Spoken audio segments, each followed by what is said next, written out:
Hey everyone, welcome to this week's Invisible Not Broken. All right, so I'm just going to give a quick round of apologies here, and I know I do this a lot, but this time is pretty intense, and if you've listened for a while, you know that I get a little manic when I'm in huge amounts of pain, and I did a little too much on Saturday. I had this interview on Monday. I still hadn't even gotten up out of bed, and I was listening back to it. I sound pretty manic. It's been a lot of pain. It's been a really, really bad week. All right, I'm going to stop with the apologies because this is an amazing interview, and I really tracked Desiree down because Kyrus and I done a panel about invisible illness and people who fake it and use service dogs incorrectly. And there was Desiree with the cutest service dog I've ever seen. And she was talking about her experiences with her absolutely legitimate service dog. And she was talking about her experiences about life in a wheelchair with the service dog. And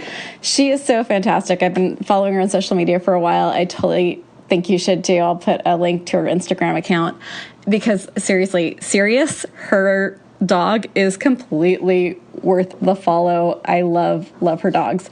Okay, so I really want to talk to her about what this is like to be in a wheelchair, to live life with a service dog.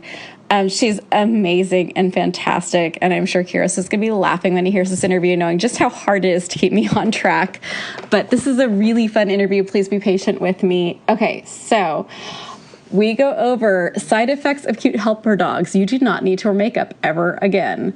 The difference between a genuinely curious question and driving a chronically ill person crazy. This is a good one to listen to or to send out to anyone, especially as, the summer's coming up and we're all going to be like maybe seeing family, maybe seeing friends you haven't seen in a while. This is a good one to send out just so that people know the difference and how to ask questions. All right, so here's my public service announcement, and I'll give it to you right now even before you listen. If a person cannot change it in their physical appearance in 5 minutes, do not comment. We talked a lot about her difficulty with eating and how she lost tremendous amounts of weight and how difficult that is when everyone's making comments in a positive direction when you feel like you're dying and they're saying you've never looked better. It's a problem. So that's my public service announcement for you. We go over CRPS and CDIF. We also made up the worst version of Head, Shoulders, Knees, and Toes song. We go over spinal cords with stimulators. It's a surgery she might be having soon. And we talked a little bit about the procedure I had done to suppress my sciatic nerve. Not a story I've ever really shared before, so you all get to be the first ones. We talk about the difference between my dog, whose idea of service is to lay across me to keep me from getting up, and her dog, who actually will help. Some tips on training dogs. Temperament training was something we were talking about. She also discusses how she would have liked to have chosen her dog and some of the procedures she would have gone through. She ended up getting really lucky and getting a perfect temperament dog for what she's dealing with.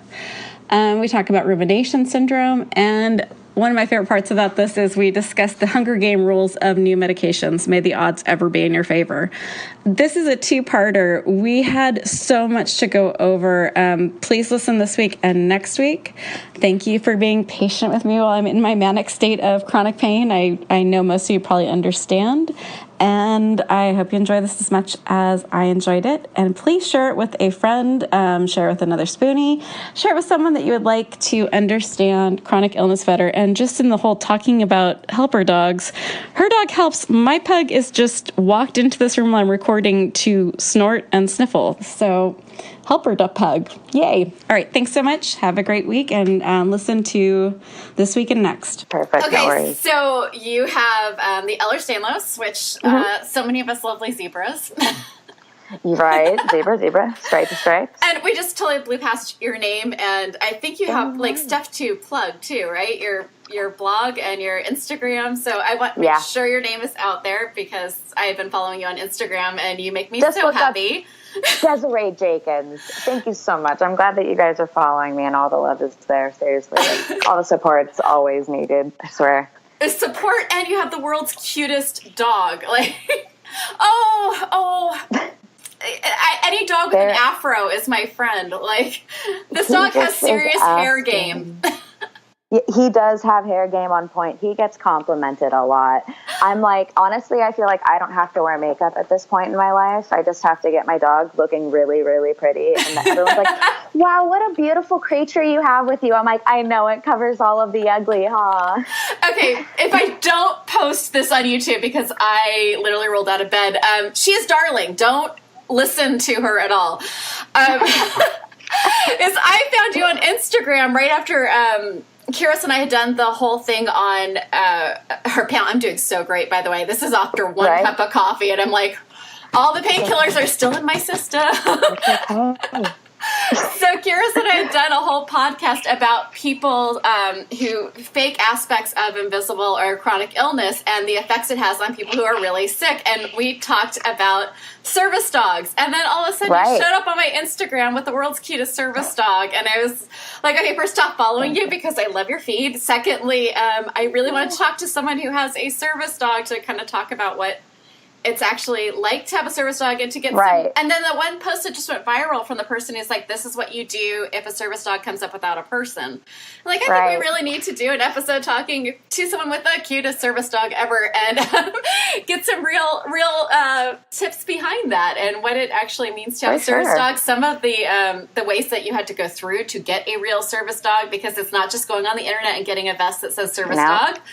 So lots of people believe that, though, and I have literally been told, oh, I fake a seizure disorder just so I can bring my dog in with me and put a vest on it, and I wear a fake medical alert ID bracelet so I can all look real. And I'm like, are you freaking kidding me right now? You can say fucking. It's fine. We swear all the time on this podcast. Cool. Awesome. Yay. I would never survive if I couldn't swear. I'm a bad sailor. He knows.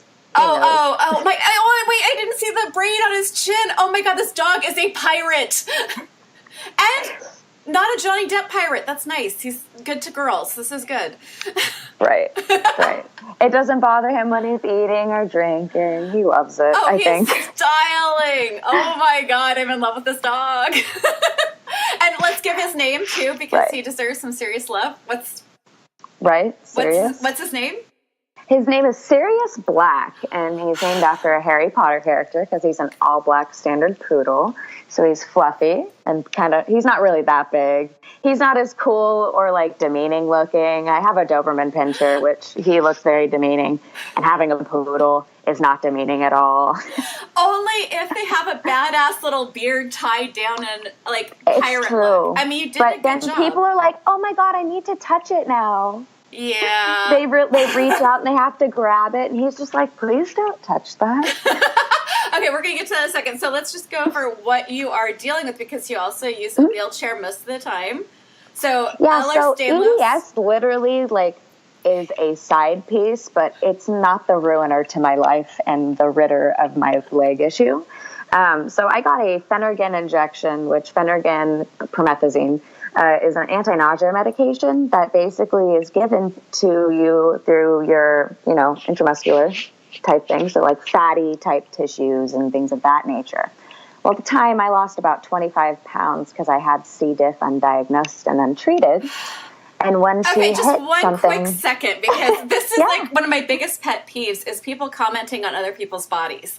And I go with the rule that if they can't change it in 5 minutes, there's no reason to make a comment about it. And when you're dealing with something like stomach disorders and you're losing 20 pounds, were you also one of those people who had like nonstop, you're so lucky, you should be eating, you have an eating disorder? I have literally been told, oh my God, how did you get so thin? You look so fit and thin. And this is after 40 pounds I had lost, and I'm at 89 pounds, really skinny. I look really awful. I didn't look pretty or anything. My cheekbones are super sunken. I felt like I was dying, literally. I mean, for everyone, Auschwitz was a horrible thing to happen in the world. It is not a fashion look. No, it's not. And I don't know why this lady said that to me, because, I'm just thinking to myself, I have my service dog with me, and I'm like, really? You asked me? Wow, I wish I could have a thin tummy as you. And I'm like, great. Just get a horrible chronic condition that makes you vomit all the time right. and you're set. Right. I'm like, you know what? Get an infection, have it ruin everything, and then you're set back 10 years. I swear to God, it's like I just got back into the womb and my stomach is coming through. It's amazing how skinny you are when you're dead. Like, I know, right? Like when I was in Texas, I was straight up 89 pounds. My blood sugar was like at 42 when they had admitted me. I was like in like ketoacidosis, starvation mode, even though I had just had a smoothie before even going to the ER. Like it was a whole bad shenanigan thing. So the whole, oh, you're so pretty and thin. That's so great. Wow, you look really good comments really do bother me. Sorry, that was my little public service announcement. I didn't mean to get us totally off track, but it's just one of those things. No, it's totally right on track with it. It happens, honestly. Like if I'm standing up and I'm using my crutches, for instance, if I'm using my forearm crutches and people can see my whole entire body, oh my gosh, they literally are like, wow, you're so fit and thin. You look so good. People from high school, friends that I used to like hang out with all the time saying that stuff. And I'm just like, you're absolutely so ignorant. Like, how can you say that? You know that I've been dealing with a bunch of crap, I don't know. Or the wheelchair will draw fake people. For some reason, they'll like come and be like, oh my gosh, what happened? I am so sorry that this happened to you. Oh my gosh. Even though like literally they like treated me like crap like a year or two before. Like things are weird with these conditions. Like people's reactions are what get me. That's why I'm such an open book, because every person is so curious at like why I have a dog, why I'm pretty and I have a dog, why I can do my makeup and I'm in a wheelchair, why I can move one of my legs, but one of my legs I can't. Like, people always ask questions, and it's okay. Like, I'm always okay with people asking questions because it's weird. I'm like, it's not a normal thing. When I was younger, I would always be like, whoa, why does that person have that? Even having a mom who was severely disabled, like she had over 15 strokes due to a blood cancer called polycythemia vera. And it's one of those things where she was disabled, and I really, really kind of, now that I'm sick, get the whole basis of like what she was dealing with. And I'm just like, I now strive to better myself and make my life a little bit easier. So having the dogs and stuff, boom, right along with it. There's a difference, though, between people who are genuinely curious about something and someone just trying to get information that backs up their previous prejudice. Yeah. I get a lot of, so sometimes I get questions where it's like, oh, why? Like with that type of face, or with just like squinted eyes and brows furrowed. Like you can always tell which one's just trying to back it up. Like, right. And I'm just like, I always respond as nice as I can, even if they're rude. Like, I'm not going to give you some sarcastic attitude, rude bullshit conversation because you asked me something. Even if you're kind of rude, it's one of those things where I'm just like, I'm not going to return the favor with rudeness. I'm just going to educate you so you can be like, oh, I didn't realize, That's what happens. I get a lot of the, oh, I didn't realize type comments and stuff. So I'm just like, it's okay. Yeah, now you know. It's okay. Now you know, right. Educated. So let's go into why one of your legs moves and one doesn't. Right. So that Phenergan injection, for some reason, my central nervous system incorrectly decided to heal this part of my body because I was so sick with C. diff and my body was under so much stress and attack. Sorry. Let's go back for a minute. C. diff. Oh, it's time. Yeah. Let's go to that one first. Then we'll go right into reflex. Oh, boy. Yeah, that C. diff is like the cause and reason why I have this, because I got that, anti-nausea shot when I was profusely vomiting for over 12 hours. It was really bad. I had to go to my doctor. Her physician's assistant then injected my butt cheek, and I now have a permanent bruise on my ass. So I got shot in the ass, kind of. Okay. I say go with it. You have a pirate dog. Just go with you were shot in the ass. Right. I'm like, listen, I have a peg leg. Okay? I think you were just stepping up to piracy. One step closer. Those Pirates of the Caribbean movies, they keep like releasing them. I'm like, yo, your ideas just keep filling me up and more and more. It's time for a truly disabled pirate. I think inclusion matters.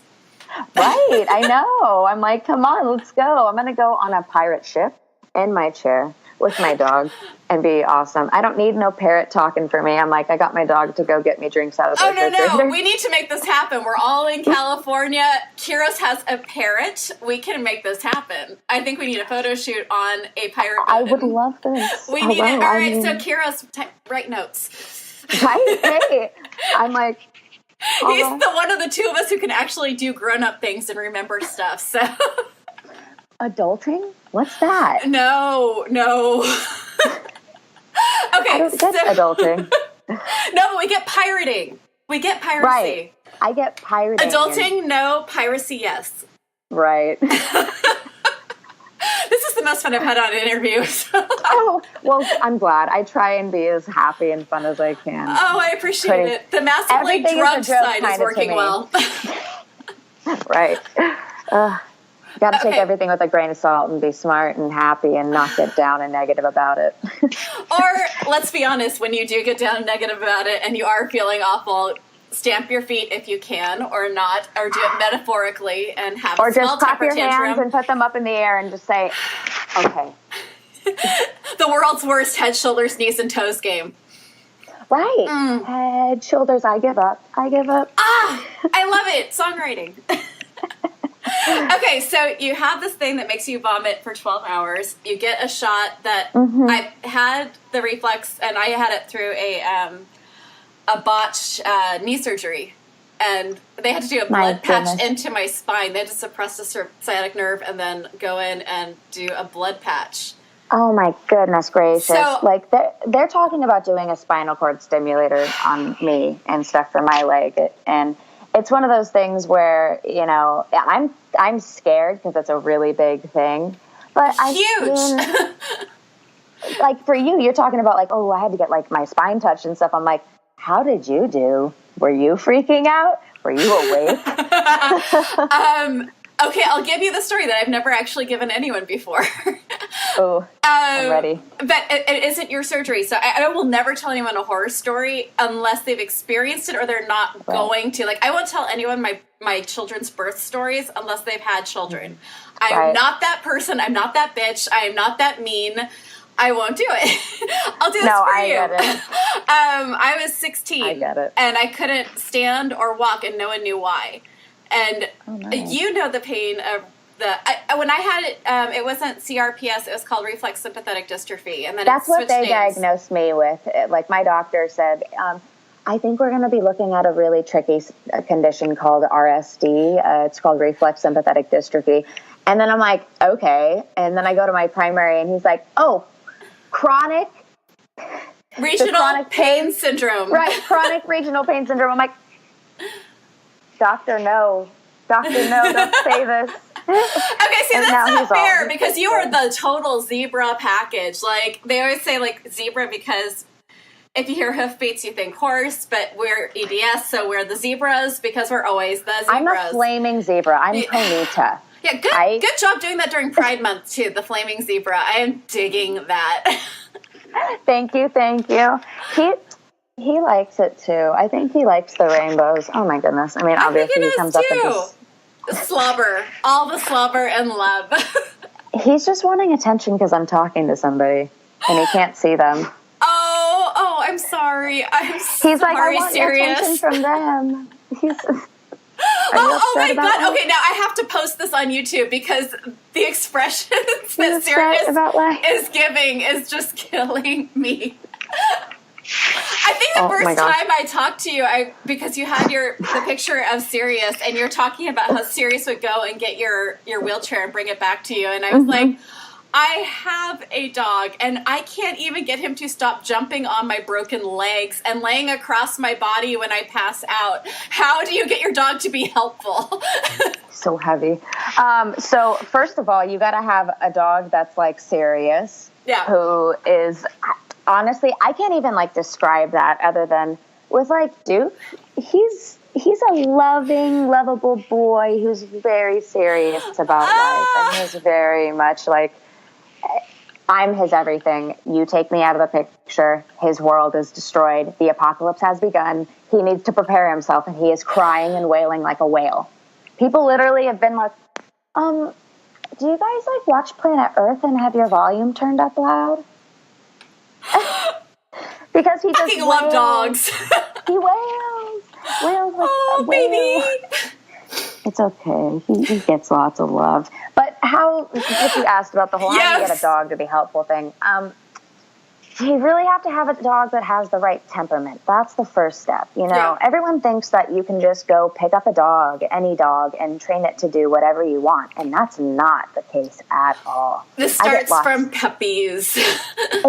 Well, hey, I got Sirius at 5 months old. He kind of was an accident, honestly. Oh, okay. So you didn't go through all the proper, not proper channels, but all the normal, get a service dog channels. My fiance is like, hey, Happy Valentine's Day. Here's a puppy. And I'm like, wow, I literally told you I wanted to pick the temperamented one out. Thank you, though. So I really just kind of dealt with the cards that I had. And honestly, for a quick second there, I didn't think that dog was going to be smart. I thought that he was going to be, a bad dog. He was going to, just be crazy, not wanting to do anything, didn't want to work, wasn't going to retrieve anything. And now, literally, it gives him the most pleasure to do things for me. I swear he gets off on it. He gets off on it. He gets a little too excited when he does things. Especially when he gets me a drink out of the refrigerator. I'm at my dad's house right now, so he doesn't know how to get things out of their fridge because heaven forbid that he puts their nose on their fridge. They will lose their mind. We can talk about family issues too. Okay, I'm going to back up because we are going to definitely talk about Sirius and how to train service dogs. Now that I know that you didn't actually go through all of the... Yeah. Oh, those steps are big and hard to get through. So there's lots of hurdles that you should do. What you should do is not what I did. Do not just get a puppy. Do not just have your fiance, boyfriend, friend get you a dog just because you said that you need to get a new dog. Actually have a sit-down conversation with them. Go temperament test. Go take a trainer who actually knows good temperament and all of that stuff and have them help you. That's the right way to do it and how I had envisioned me doing it. But that's not what happened. And even with training, that was a big doozy, to be 100% honest. It was a big doozy. I paid almost $800 for 6 sessions, and the sessions were 3 hours each. So it was pretty long and really great. I got lots of information from this guy, but he had no idea, zero clue how to get a dog to do any type of tasks. No, he doesn't know how to do low blood sugar alerts or anything like that. He didn't even know how to do retrieval, which if you're a dog trainer, I feel retrieving should be the easiest thing for you to get. I mean, even though some dogs won't do it at all, like him, he's not a retrieving dog. He'll shut down. He will shut down like nobody's business. He just stares at the floor and he's like, no, I can't. Serious though, he'll keep doing it until he gets it right. That's the key. Get a dog who won't give up. And the other key, I think, really, and maybe you can get any type of dog and to be a service dog. Maybe I'm just talking out of my butt because, I just think my experience. But with Sirius, he would freeze up on a leash. I would go and try and walk him and he would freeze, pump the brakes, not walk with me at 5 months old. He was very he would take off with the balls and toys and run away. So I had to really work with him and break that apart because I didn't get that easy peasy dog that, you temperament test and you do those things for. Because that stuff is very, very important. If you don't temperament test, you won't know if the dog's able to handle certain things, luckily when I got him at 5 months old, his mom, it just so happened to be a small world. My old boss, her dog was Sirius's mom. So I happen to know his mom, and his temperament is almost identical to her. And she's the reason why I wanted a standard poodle. So I got lucky with that. Again, I got lucky. Really lucky is all it is. Luck. This case right here that you're listening to, it's luck. That's it. Nothing else. Do not follow this. Because I've seen it go so bad for people. But really, I took everything with, I need to make sure I take steps back. If he's not understanding what I'm asking him, it's my fault. I need to do a better job at communicating to my dog what I am needing him to do. Because serious, he wants to do it. He will do it, and he will do it right, especially if you tell him that he's doing something right. Like, that's a big thing for him. He loves being told that he did something right. Don't we all? Right, I know. I'm like, he is literally life's definition, I feel like. I'm like, live free, live happy, live fast. I like that third one. Okay, so we need to go back just a little bit to the regional pain syndrome. So I know what that feels like. Would you like to explain what this feels like? Sure. So personally for me, in my case, it's a one limb situation that I'm lucky to have. It's not both my legs. I luckily have one perfectly good leg that I can do whatever I want to. You are such an EDS show off. Right. No, I'm just like, hey, how are you? What's up? Oh, this is my foot. Sorry. Just kidding. But like, I don't know. It's really strange that my body decided to react this way, and no doctor's been really able to give us a clear-cut answer to why my leg did this, other than, unfortunately, this is just something that happened, you know? Yeah. Just like with my stomach thing. I don't know if you ever followed what happened with that, but I got diagnosed with rumination syndrome, which is a very rare, what not syndrome? diagnosed Rumination? thing. Rumination syndrome. So. Okay. Many people think of it as they think it's gastroparesis. So I have delayed gastric emptying along with the rumination syndrome. So I got that whole comorbid fun party happening all inside me all the time. So when I had the CDIF thing happen and my whole, not immune system, but my gastrointestinal system just got ruined, that completely took out my stomach's working ability to work at its potential. So whenever I eat food, I'm sorry if this gets gross for people listening. Just warning already. Are you kidding? Have you heard Kiros's interview where he talked about his dairy allergies and Jackson Pollock? You're fine. Cool. So you'll get it then. It was really gross and nasty. Oh my gosh. I mean, seriously, chronic illness, people need to get over the idea that we're all Beth from Little Women. It's not pretty or romantic. There is gross, awful sides to having chronic illness, embarrassing sides. There's a lot to chronic illnesses, not just us romantically wasting away in a bed. We're not Beth. Right, nor are honestly. we as sweet or I'll go sickeningly sweet. Right, we're not all staring at the wall like me. I go insane if I'm staring at the wall. I literally have a mental breakdown that day. I'm like, oh my God, my life is over. You know? But so grossness with the rumination syndrome. Every time I eat, basically my stomach throws up food and I regurgitate it and I either throw up or it comes up and I just re-swallow. So you make your own food. Right. Magic. So I have to make sure that I chew at least 60 times every time I take a bite of food to make sure that because I used to be on a full liquid diet for about 6 months, and I was eating pureed baby food, homemade baby food and stuff like that because of the whole C. diff thing. And I wasn't absorbing anything. It was all going through one side and out the other.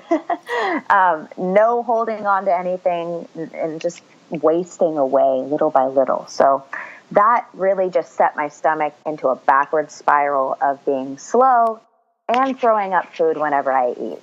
So it's not my fault. It's not my choice. I don't have any control over it other than the medications that I take. And I have to sometimes when you get that feeling of you need to burp, right? Well, I get that times 20, where I actually have to ignore those signals being sent and not burp, because what can happen is when I burp, per se, feel that burping, it's actually my stomach trying to throw up the food, and when that happens, it'll come up. So it's really gross and fun. And I got that diagnosed back in December, and that they literally were saying that I just had gastroparesis, straight gastroparesis, nothing else. And I was going to get a J tube, feeding tube. all of that crap. I'm like, you can't even just put one down my nose just for a short time, please? They're like, no, TPN or J tube. That's it. That's all you get. I'm like, oh my God, I don't want these. Okay, things. now just back up for a second and explain to everyone what a J tube is. A J tube is a jejunum tube, which basically goes into your small intestines and passes your stomach. So because my stomach is an issue, they basically would bypass it because it doesn't work right. No, and this is like no joke. Like a J tube is constant upkeep, and the chances of sepsis or infection are high if you're not consistent with its care and cleaning. It's an open wound to your intestines and stuff. You are opening yourself to bacteria. So when my doctor had basically found out, he's like, you have delayed gastric emptying. I'm not going to take that off the table, but I don't think it's gastroparesis. I think that you have something that's like gastroparesis, mimicking some of the signs, which, you know, if you hear what I say, which is I eat and then I immediately have to throw up, it's like, oh, you have gastroparesis. No, it's rumination syndrome. It's really fun and different. There is a possibility, like, I might have to get a feeding tube if ever, like, my stomach gets really bad and I lose lots of weight again and, you know, it's set back. But I'm at 105, maintaining my weight, happy and healthy, just, you know, not dealing with a lot of my gastrointestinal stuff that I used to. The vomiting stuff is so much less because of the medications that I'm on, you know? Like, once they found the treatment, like, with the medications and stuff, everything kind of fell into place, you know? And with EDS, I'm sure you know, there comes, like, deformities sometimes to your body. So I have pectus excavatum on my chest, which is real fun. And you're basically turning into the parrot for the pirate. Right. Got honestly, it. You are a pirate parrot. You're not just a pirate. You are literally your own parrot. Pirates of the Caribbean at Disneyland, and my animatronics will be perfect. They'll be perfectly lined. Don't even worry. You don't need to set anything. Just put me in and I'll go. On repeat, too. I'll keep going. Keep going. It's the same crap, but I mean... So what is that for everyone who does not have EDS? What is that deformity? Oh, so the bottom part of my sternum, basically, I have to wear lidocaine patches on the lower part of my sternum, which is your chest, because my rib cage pushes inwards on my abdomen and causes xiphoid pain. So that's another thing that my GI stuff has. So with the pectus excavatum, your chest goes inwards. And okay, I'm sorry I'm laughing so much, but we both have, like, the swan deformity. Right. You get it. You get how I'm just like... Okay, oh, yeah. Right. You get when I'm like, so this bend that I'm literally doing is literally the bend. You know EDS when we're, like, trying to do a straight line, but it ends up like this. I have to, like, okay, there's your straight lines. Yeah. I'm like, I have to lock them. See, like, there's your straight. Spoony sisterhood with, like, some serious geek side. Hello. I'm like, I got the hitchhiking ghost thumb. Dude, put me in Disneyland. Take me, Disneyland. Take my soul. I am ready. You can put me anywhere. I am ready. We could be the real skeletons on the Pirate of the Caribbean ride. For real, though? Mm-hmm. Like, can they put, like, some type of sword right through my chest? There you go. Like the fake ones. Have you ever seen those? They're really fun. They're, like, glued on top of shirts. They're adorable. There's a lot of shirts that are accidentally Spoony humor. That I'm like, yeah, I could appropriate that. Yeah. The one where it's like the person freaking out and having, like, an existential crisis, and, like, when you drink caffeine and your heart just goes crazy, but you don't get any, like, more energy. Do you have POTS too? I don't have POTS. I have high blood pressure and tachycardia. Oh, the fun, the joy. Yeah. Who needs drugs when your body does it for you? Honestly, though, I'm like, for a long time there, my blood pressure was like 165 over 125. And finally now it's like, oh, your blood pressure's at a good rate. And sometimes my highs are like 137 over 100. And I'm like, wow, that's not even as bad. Thanks, Metropolol. I go the exact opposite. And I'll go in with, I've gotten as low as 40 over 60. Like, they're constantly, like, I love when I get the new EMT, the baby sweet EMT, and they're like, oh my God, she's going into shock and code. Like, no, actually, no, just give me some salt, some water, put a saline bag in, I'll be fine. I promise, I'm not dying. Right. Have you, I'm guessing you've probably tried the blood pressure medications. No, and because they can kill me. Okay, well then, so, and I'm not a doctor, so don't sue me, but no, not you, right now. The people who are listening, I don't have any money anyway, so it would be pointless. Take my money. But I went to like the POTS person in San Francisco, I won't mention the name, the person, and after looking at me for all of like 45 seconds of my chart, was like, yeah, so POTS, definitely, absolutely POTS. We won't even bother the table test because you'll like, I don't want to revive you.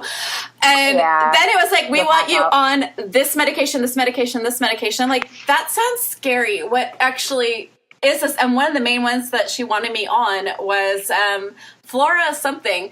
And I did some research on it. And it was basically, if you lay down within 45 minutes of taking it, you could have a huge drop in pressure or like raise something, like it would go opposite of my heart and I could die. And like with Ehlers, Danlos, the chances of me being on the ground are pretty high. Doctors, you need to help, not make worse. I know, but you know this, you are a Spoonie, you are chronically ill, you know the Hunger Games of medications. May the odds ever be in your favor. This will help you or kill you. Good luck. What you just said literally needs to be put on a shirt, because literally, like, I tell people that all the time. I'm like, they're like, oh, wow, I have this issue, and it might be this, and I'm like, may the odds be ever in your favor. Good luck, friend. Like, honestly, I was on 2 blood pressure medications because my blood pressure just wasn't being controlled by the lisinopril that I was on. And I was only on a low dosage of the lisinopril. I think it was like 10 milligrams. And unfortunately, with that and the metoprolol that they decided to add in on top of that, the lisinopril was dropping my blood pressure to like, I want to say it was like 86/43. Like, it wasn't right. And I'm like, okay, there's something going wrong. And I told my cardiologist that, and he's like, okay, I'm going to take lisinopril off the table and we're going to double your metoprolol. So I'm like, you didn't even fix anything. You just added something else. Okay, so I'm going to pitch a new game show for all of the TV executives out there. Let's do something that's like on the realm of Wheel of Fortune, but for chronic illness, right? Like, I'll take blood pressure rise for 500, and like you have to like spell out the side effect that will kill you or something. Come on, postural orthostatic tachycardia syndrome? 4,000. I'll take fluorepinephrine. Okay, sorry. Really, though? I mean, like, it's literally all of us Spoonies are basically laugh or die. I have never met one of us who does not have the sickest sense of humor, because what the fuck else are we going to do? Like, right. I've had a lot of bad shit happen in my life, to be honest. Like, I lost my mom when I was 13. That's a bad thing that happened. But it's one of those things where I would have people at that time when she had passed away, your mom jokes were a big thing. So I had lots of people be like, your mom, your mom, your mom. Oh, you had the ultimate shutdown. They're like, they would be like, your mom's jelly. And I'm the type of person that shuts down that type of shit real funny, but I'm serious at the same time, because I'm like, listen, don't joke about that shit, but you can just be aware of what you're saying and who you're saying it to. So I'd be like, real seriously, look at them, dead straight face. My mom's dead. Just straight. And then I would just start laughing because I couldn't hold a straight face, and they'd be like, oh, are you kidding? And I'm like, no, my mom really did pass away. I have a good sense of humor, and don't joke around like that, because you're going to meet somebody who you're really going to set off and make their whole day upset and them cry. Like, so anyone who knows me at all, does anyone wonder why I totally like tracked her down to make sure we had an interview? Like, well, just after a dead mama joke, I mean, you knew. Everyone who knows me knows I tracked you down because of this. It's the dead mama jokes, I know. I'm really bad with those. And I grew up with it. I mean, it's it's everywhere. You gotta just, take it or leave it. And either make it a laughing matter that you can joke about and turn it into something that you can laugh. Even if it's something really bad, like, Trust me, I've gotten like the whole wheelchair thing wherever it is. If you I see it. Right. Oh, yours is so nice. I have wheelchair envy. There's shit all over it. You say nice. There's literally Apple Watch packages and Apple Watch store stuff everywhere. And I don't even care. I'm like, we're not in the chair. I'm sitting on my bed. Like, because this is my biggest issue. My daughter actually just went off on someone in earshot. I'm like, shh. But when I'm in the wheelchair, and like people don't seem to understand, you don't pick up after your dog, it's on my hands. You let your dog pee on the sidewalk, it's on my hands. You spit gum out, you drop your gross stuff, you throw up on the street, it's on my fucking hands. And so this woman was walking in front of us, and it was one of my days where I was walking with the sticks, so I was not in my wheelchair, but my daughter sees this woman with her dog just squatting in the middle, just peeing everywhere, and just very loud in the way that only an 11-year-old can, with like zero, like of course everyone should be as appalled as me, which I love. Pat on her back. Right? That girl has sass, and I love it. She was like, that woman just let her dog pee all over that sidewalk. That could have been all over your hands if you were in the wheelchair, Mom. And I'm like, I don't have the energy for this, but I love you so much. But I don't want to get into a fight with this woman who's in front of me. I mean, literally anyone could take me just by swiping my crutches out from under me. Like I've got no badass in me today. That's like, all my badass is verbal. Right. I'm like, yo, you take my left leg out from underneath me, and I'm just a falling, crumbling rock Jenga block mess. No, but I will wound you with my words. I will be Wesley and Princess Bride. God damn it! I might be like falling over, but literally, I am like a big, huge block of Jenga things. When those blocks come down, those are all of my emotions. It's together, but you pull it out, it goes down. And it's so funny because everyone hears us like laughing and being snarky and like, oh, they have such great attitudes. People like they're probably not even the time, or they think like we have it all the time. And I've been really honest lately on the podcast that no, there's chronic and clinical depression going on too. Oh, this right. I just made a post about that this morning. Oh my goodness, I saw that and it's brilliant. Straight up, I was very excited when I saw that. Man, but it happens. This is like coping mechanism, like. Most of my son calls terminally relentlessly cheerful is survival. He's 17. Yeah, he gets to say things like that. It's not false. I am relentlessly, annoyingly cheerful, but it's survival. It's survival. You have to, because in a world where there's negativity at every step, at every turn, every sound. Do you mean the Keebler elf trying to take away all of our pain medication? Because that one's just fun. Oh, man, I love when people are like, oh, are you sure that you need to take this right now?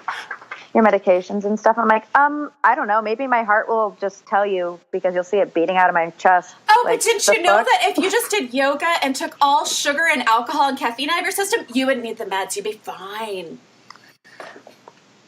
Yeah, that look. And I'm standing on my two legs and both my legs work. Right. Okay. Yeah, absolutely. Right. Like the advice is so well meant and so like, please stop. I'm like, no, I'm standing up. I get it, but guess what? I'm literally standing on my left leg, not my right at all. Like, no, you have the good leg that is metal. Right, but people don't understand that. Like my dad, for example, he has neighbors and stuff who apparently just. I told him, I'm like, so tell me, how do your neighbors feel about seeing me be able to like maybe walk a few feet up and down like your house with my forearm crutches and my dogs, and then they see me in a wheelchair? How does that work out? Like, and he's just like, oh, I'm sure that they ask questions. I'm sure that they do. And I'm like, I'm sure that they probably don't. Honestly, I think you probably ask questions, but it's okay. Yeah, so this week, I don't know when I'm posting this, but there is a episode this week that Kyrus and I did because we were so tired of family issues. And so, half of it was how to travel in the summer as a spoonie or disability or chronic illness. And the other half of the podcast ended up being, like, how to handle family reunions and family stuff and stay sane. Seriously. Yeah. Literally just ignore everything. No joke.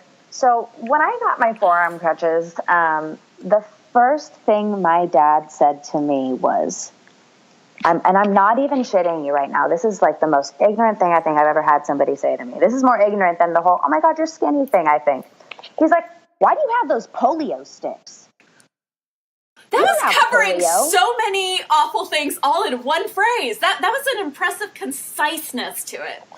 That's my dad. See, that breaks my heart. I mean, I just have to say, it absolutely breaks my heart because I am so fucking lucky that I have the tremendous support system I do. I don't have to fight my body and my immediate family. My children are amazing. Yeah. My husband is one of the best people in the world. And my parents are so fantastic. I mean, like, I could not have been luckier. Goodness. But watching and hearing other people, it's so hard. But you shouldn't have to fight your body and someone else. And so this is my public service announcement for everyone who's dealing with this shit. Please just look at someone and tell them, I can't fight my body and you. So please get on board. Honestly, though, like, people don't understand that stuff. They're like, oh, you're going to totally just be okay after this, right? So your leg's going to get better? When are you going to get out of the wheelchair? When are you going to stop using the crutches? When are you going to stop doing this? Your disability is making me uncomfortable is what that is. Right, exactly. And I'm just like, I'm sorry that this makes you uncomfortable, but, like, I don't know what you want me to say. Like, my family, for example, saw me in my wheelchair when I got it for the first time. Break the buddy. I want to say, literally, this was the first time that they had seen me in any type of mobility devices and stuff, because I've been homebound for the last 3 years dealing with my issues, and none of my family really sees me. And they literally just bombarded me with question. What happened? Did you get into an accident? Well, oh, what happened to your legs? Do your legs not work? Oh my gosh, did you get into a drunk driving accident? Or, oh my gosh, I am so sorry. My son got into a car accident and he lost his feeling in his legs too. What? Why would you say that to me? And I'm like, I feel really bad because I'm like, that's like really bad. I didn't have that happen. Like, I had a shot that went wrong, but that's like the most of it. Do you know what I mean? Like, and people will just assume, seriously, like, I've made posts about this. They'll assume that, like, I've gotten into a car accident, specifically drunk driving accidents. I don't know why. I mean, to be fair, it is better than I twisted my ankle. I know how you feel. So that's a little better. And I know how this is going to go horribly wrong in emails I'm going to get later. So I'm just going to say this right now.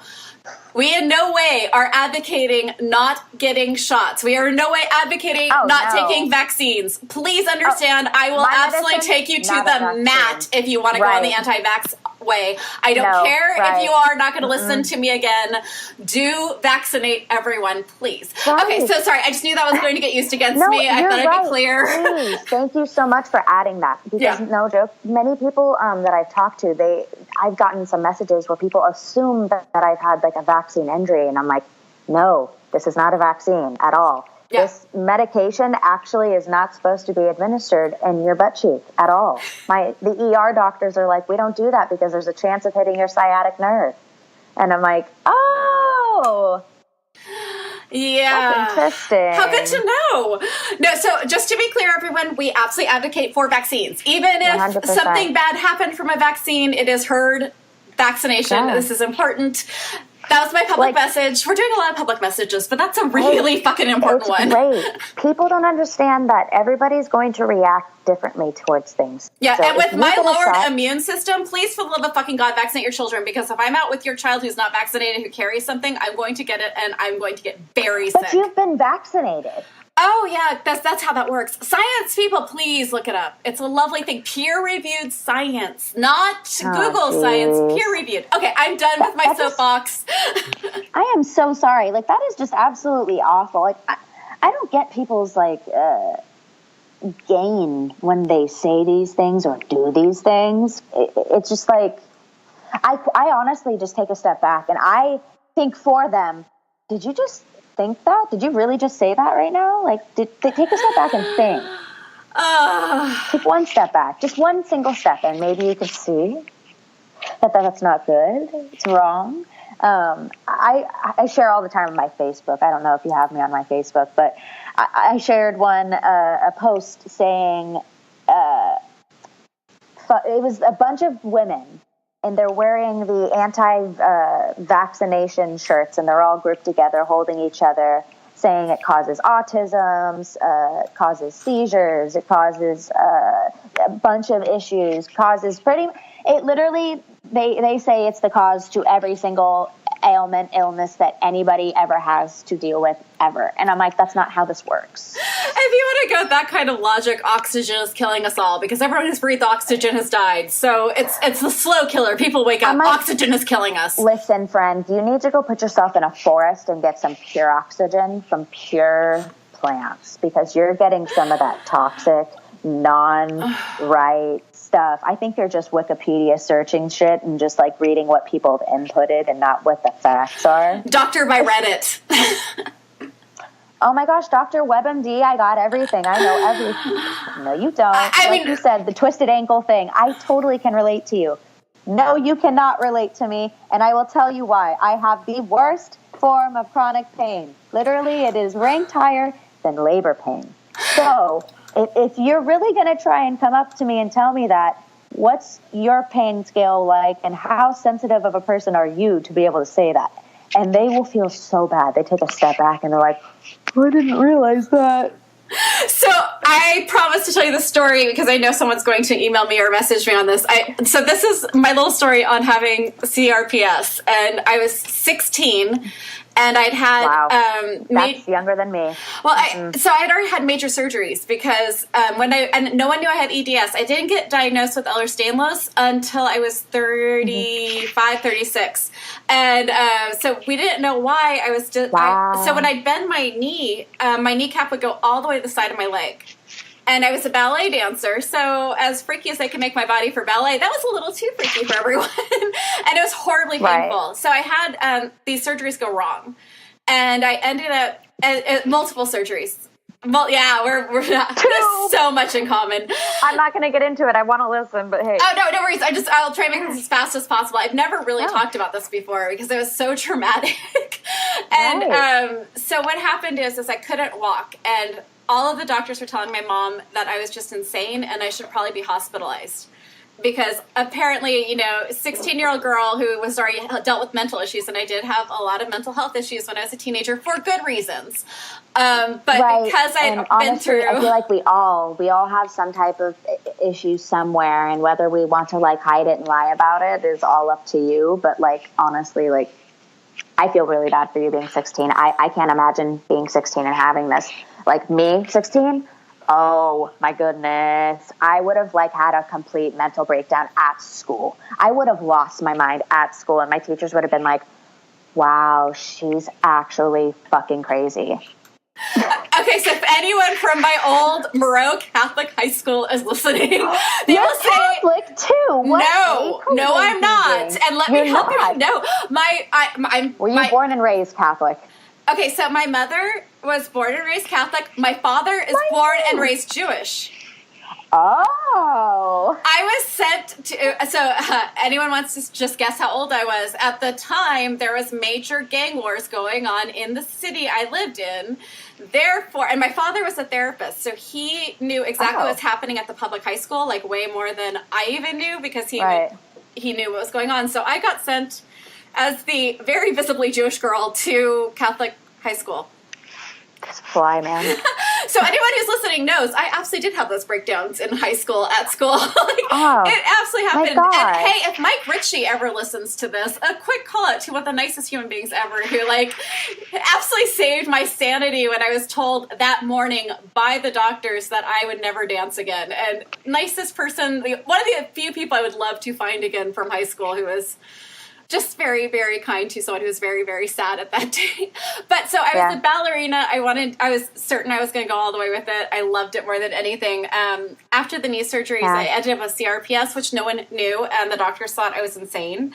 And they said, and my mom fought like a tiger, and she's like, you've got to be able to find an answer, be more curious. And they said, fine, there's one test we haven't done. And it was my favorite test. And this part I have talked about on the podcast before. It was an anti-nuclear antibody test. So they basically put you through intravenously, nuclear stuff. So you can't be around pregnant women. You can't be around. And I'm like, where's the spider to bite me? I want my superpowers now. This is the best thing ever. Where's my pace. Right? Okay, so I go in, I get the scan, and I am just like waiting to be told there's nothing wrong with you. You're totally healthy. You're just crazy. And I'm watching the scan come up next to the tech, and the entire leg is bright red, little bits of like bright red, orange, some yellow, and then there's this little tiny lagoon of blue. And she jumped backwards, and I was like, tell me what this means. She's like, I can't. I absolutely not allowed to tell you what it means. I'm like, great. What does red mean? She's like, I can't tell you that. I'm like, great. Is red good? Is red good? And she's like, I'm like, great. I can't even tell you the sense of relief. I actually did start to cry because there was actual visible proof I was sick, and I just broke down. My mom broke down. Not in like relief that her daughter was sick, but just in relief that there's actually going to be something. And in our naivete at the very start of like chronic illness footsteps, we were very naive and thought that a diagnosis meant an answer and a protocol. No. Oh my God. I feel you right now on that. Like, seriously. Right? Oh, goodness. Okay, so to the very end of my story on how things went horribly fucking wrong with spinal stuff, which will not be your case because this was a totally different procedure. But we got sent, no, it's not going to be. I'm so worried for you. I don't think so. I am such a mom. I have such a good feeling about this. Like, honestly, I really do. I don't have a negative vibe about this at all. Like, no joke. Nobody could tell me otherwise at this point. Anyways, continue. No, I'm such a mom in my very core. I'm like, can I just take care of... sorry, anyway, so... Right. That motherly instinct. Please let me just care for you. Psychotically intense. Like, it just took hold of me like nothing else. Right. Okay, so we called up the pain clinic, the Stanford pain clinic, and they were like, we have no spots. We'll try to get her in. What does she have? And my mom's like, oh, she has this thing I've never heard of called RSVD, which that was what it was called at the time. And she went, oh my God, that's the most painful condition that exists, right? Like, they put me ahead of like cancer pain and burn victims, and they're like, we need her in now. Wednesday, we will work it Wednesday. So I got in that week, which was incredibly kind at the pain clinic, and it really changed how my parents were looking at me because now they had like actual doctors going, wow, she's in agony. And they did a sciatic nerve suppression, but they couldn't find my veins properly, and the whole thing went horribly wrong. And I ended up with a hole in my spinal column. So they had to go back in and do a blood patch. So this is why I've never talked about it, was because it's so traumatic that I can't even let anyone touch my lower back. Like, this has been 16 to now, let's just say quite a few decades have passed. And still, I'm not okay with that yet. Right. So no, seriously. That's my trauma. Wants to be in this interview. I don't know if you keep saying it, but it keeps like flying all up. I've seen it. To say something. And if you keep flicking your hands around like that, you're going to pop out a wrist. You're voguing. I look like I'm doing Madonna. I'm like Madonna. I mean, do you watch RuPaul's Drag Race? I'm having like a dance for your life moment. Yeah. I'm addicted, by the way. Don't be a drag, just be a queen. All tea, all shade, all the time. Right. I believe you. I feel you. So, yeah. I want to discuss, we're going to make this a two-parter, if you don't mind taking more time with me. I have nowhere to go. Isn't the joy of chronic illness? Right. I'm like, nowhere to go, nothing to do. I think I'm okay. Yeah. No, my body seriously was like, you did a thing on Saturday, a big thing. No, Sunday. Yeah. You don't get to leave again this week. You're done. Yeah, Finished. You're done for like a while. If you go out and do most people don't understand that. So take out the CRPS part of it. Yeah. If you just have EDS, then doing daily things is exhausting. It's exhausting. You're doing double the extra work, and nobody really sees it or gets it until, like for me, for example, I don't know if you had this issue, but my shoulder, like my right shoulder used to be like this, but like I can literally just like pull it out of place and like pop it back out and in. Like it's a big fun fucking game of, oh, hey, we're going to be out of place and then we're just going to go out. Like I really just can't even imagine trying to be 16. Like I was 16 when I was having my EDS issues, and My surgeries, botches, straight up, were just about a surgeon who didn't know what the fuck he was doing. And he completely just incorrectly treated my shoulder. And he at first did a bursitis tendonitis surgery. Fucked up on that. That's not the surgery I needed. I go into I want to say 6 months later, I go and see him, and I tell him I'm in pain. Something's happened. Like my arm is like popping and stuff. Like, this is bad. Like, it hurts really bad. I can't play softball. My arm came out of place when I was playing a game. Like, there's something going wrong. And he's like, oh, you're hypermobile? And I'm like, you couldn't tell? Like, I'm like, my neck's stretchy skin. I'm like, that didn't give it away. My fingers bending didn't give it away. The keloided scars that you gave me didn't maybe give it away? No? Okay. So then he goes and he's like, okay, we have to do an instability surgery. And I'm like, okay, what? And I'm like, whatever. Well, I don't even know what the hell that is. And EDS wasn't even a thing. I was just very hypermobile and had a bad arm. He went in, and on the notes it said that the arm wasn't like hypermobile or anything like that. And I guess he never even put anchors and tightened in my shoulder or anything like that. No joke. So I want to say a year later, I go and see my last surgeon. I think you asked me about them, right? You did, right? Did you call them? Were they bad? No, God, no. And cool. Yes, usually doctors hate me. I am a smartass, and one day I will die because I'm a smartass to a doctor who's going to perform surgery. It will fucking happen. No, and here's the real honesty, and way more honest than I usually am. I'm terrified of hope right now. Hope scares me more than anything at this moment, and I cannot bring myself to make that phone call. Yeah. So that's the truth. That's the entire truth. Is I kind of have one hope left on not even being like able to work again, because that's never going to happen, and that breaks my heart. But just one hope at not being in constant agonizing. So my hairstyle is literally because my shoulder won't stay put. So it's just so that people don't have to take a look at that. Yeah. It doesn't get it? Yeah. The front part. Yeah, so I keep my hair over a shoulder. Instability. Do you have that as well? Okay, so the last major dislocation, I'm so fucking glad I took a picture of, because I can't tell you how many times I've gone in where doctors couldn't even, like, see a dislocation and go, that's a dislocation. I've had ER doctors where I'm putting my hand all the way into my socket, like, all the way through, and they're like, is that normal or not normal? And, like, I don't know, can you do that? You're a doctor, dude. Like, I realize you look 12, but, like, tell me you know better than this. My big thing is that, like, okay, great, so I'm mostly housebound, but I have 2 kids. And congratulations, good for you. You're amazing, and I give you so much props and kudos for having illnesses and doing this. Like, honestly, you should be proud of yourself and feel every day that you are better every single day. Like, so I'm going to back you up a little bit. I give you props. Kids, the shalump, everything, man. So I'm going to back you up, because I get this a lot on the Ehlers Danlos site, where people are like, oh my God, I don't know how you do this with kids. Oh my God, I can never have kids. Like, seriously, have children, don't have children. That's your decision. Only make it for you, your choice. What I will say is, I don't know how y'all do this without kids. I have no idea how you do this without children.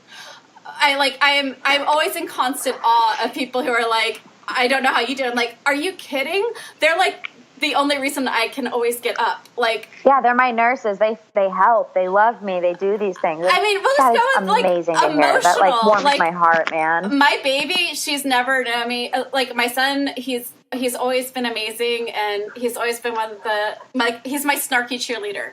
Like, he always knows how to get me to crack he makes me laugh like no one else does. He is one of the funniest people I've ever met, and he has a really good heart that he does not like people to know about. And my daughter, she's I've been really had the most problems since she's been aware, like, aware of things. And we'd have darling slug days because my husband works. And on days where I couldn't get out of bed, we would just curl up in bed with coloring books and books and stuff. And she would snuggle with me. And like the emotional support I get from like these amazing humans that are just some of my favorite people in the world, I'm so grateful for. They're fantastic. And yes, they also do help me. The other day I got stuck up at oh, yes, you have your fur baby. See, like, children, fur babies, you know, like, you need... Those are my children. You need the love. This is my child. Right. No, seriously, though. Yeah, anyways, my son... People try and think that dogs and kids are the same. They're not at all. Okay, here's the test. Can you leave them